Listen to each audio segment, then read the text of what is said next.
Kapwa itinanggi ng Malacanang at ng kampo ni Vice President Sara Duterte ang alegasyon ni Ramil Madriaga na may kasunduan umanong term sharing sa pagitan ng mga Marcos at Duterte.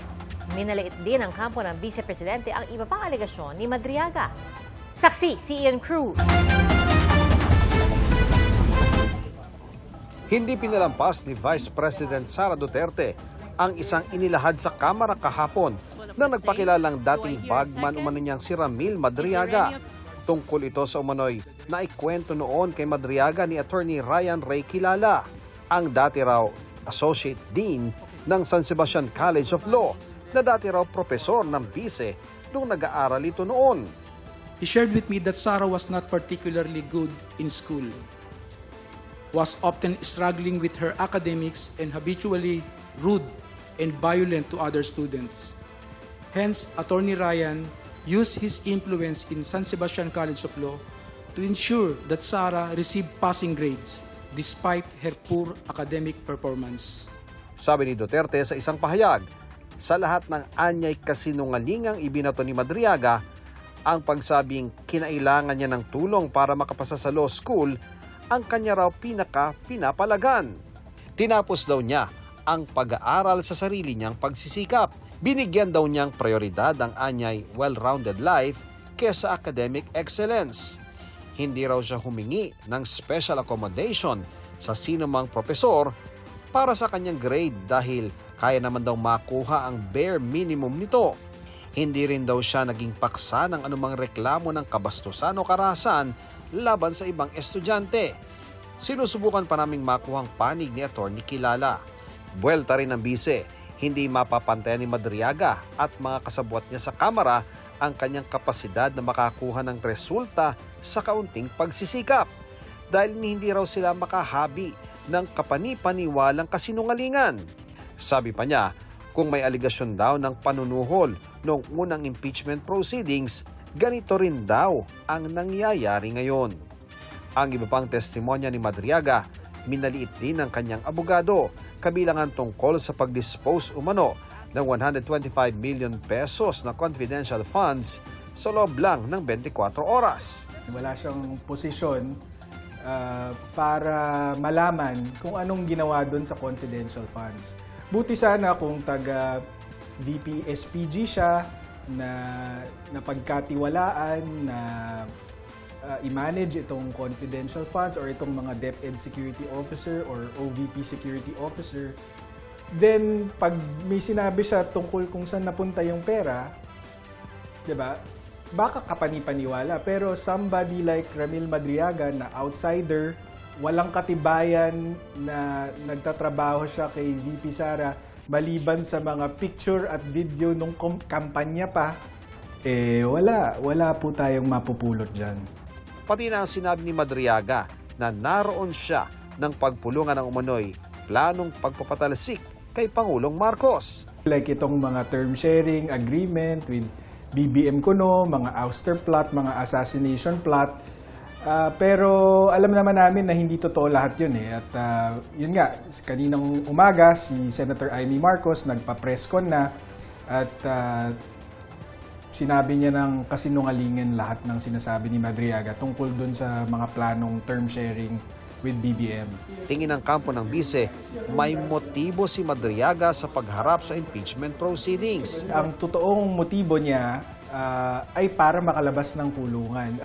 Kahapon ay natanong na rin tungkol dito si Madriaga na kanya namang itinanggi. Wala bang pangakong palayain ka sa kulungan kapalit ng pagtestigo na ginagawa mo ngayon?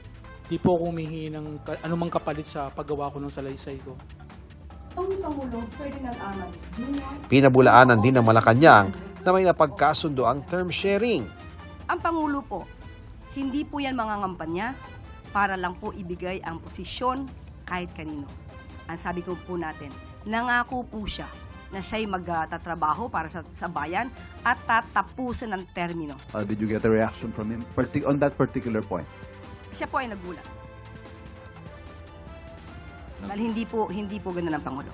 Sa bersyon ng kwento ni Senadora Amy Marcos, Mayo 2021 pa lang ay nag-uusap na silang tatlo at itinutulak daw nila noon na si VP Sara ang tumakbong presidente. He will file October 6 as instructed. Pero sana somebody will file as his VP.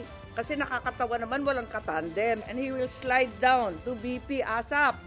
Ang sagot naman ni VP, tulad ng sinabi niya sa media, nako, ang usapan namin ni PRRD, VP na siya sa PDP. Ako, mayor na. November 12, ang liwanag naman ng statement ng aking kapatid. No to possible term sharing. Bakit magte-term sharing? Pinipilit nga namin na yung buong term, ang pagiging Pangulo, para kay Inday. Makikihati pa siya. Wala rin daw alam si dating Pangulong Rodrigo Duterte sa usapang ito, lalo't may sariling kandidato ang PDP laban. Bongbong, Pangulong Marcos, alam mo ang katotohanan. Andun ka. Magkasama tayo. Kung hindi mo ito ipinag-uutos, walang dahilan para hindi mo itama ang kasinungalingan na ito. Huwag mong konsintihin ang mga politikong ginagamit ang sinungaling na si Madriaga.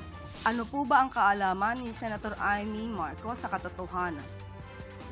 Hindi po ba dapat lumabas talaga ang katotohanan at madinig natin kung anong dapat sabihin ng sino mang witness?